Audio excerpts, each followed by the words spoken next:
okថ្ងៃនេះខ្មែរ IT student នឹងប្រាប់អ្នកទាំងអស់គ្នាអំពីរបៀបunlock នៅ WinRAR password របស់ WinRAR អញ្ចឹងដើម្បី unlock នៅ password របស់ WinRAR ដំបូងយើងត្រូវមានកម្មវិធីនេះRAR password unlocker អញ្ចឹងដើម្បី download នៅកម្មវិធីហ្នឹងដំបូងយើងគ្រាន់បើក browser internet របស់យើងមកដំបូងចូល website មួយដែលមានឈ្មោះថា www.filedrop.com អញ្ចឹង enter វាមកតមកយើង search នៅឈ្មោះកម្មវិធី WinRAR password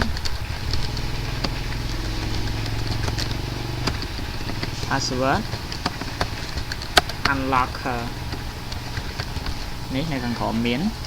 unlocker បន្ទាប់មក search file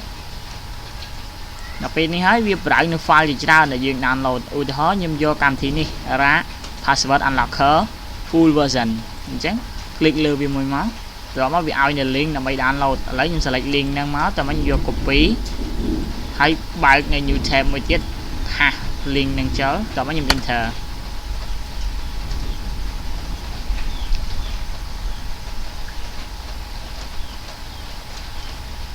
នេះបន្ទាប់មកវាទាមទារយើង download ในកម្មវិធីហ្នឹងយើង download វាមកតមកយើង click លើពាក្យ start download រងចាំឲ្យវា download ពេញទៅ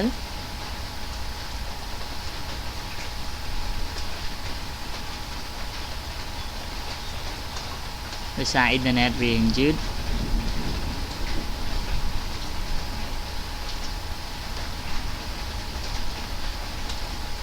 អូខេឥឡូវ download ពេញហើយខ្ញុំយកពី open folder នេះ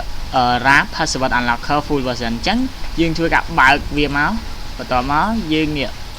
RAR ហ្នឹងតមកយើងធ្វើការ set up ប៉ុន្តែក្នុងករណីខ្ញុំ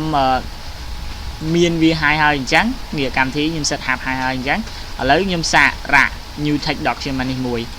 ឥឡូវខ្ញុំ add to archive តមក advanced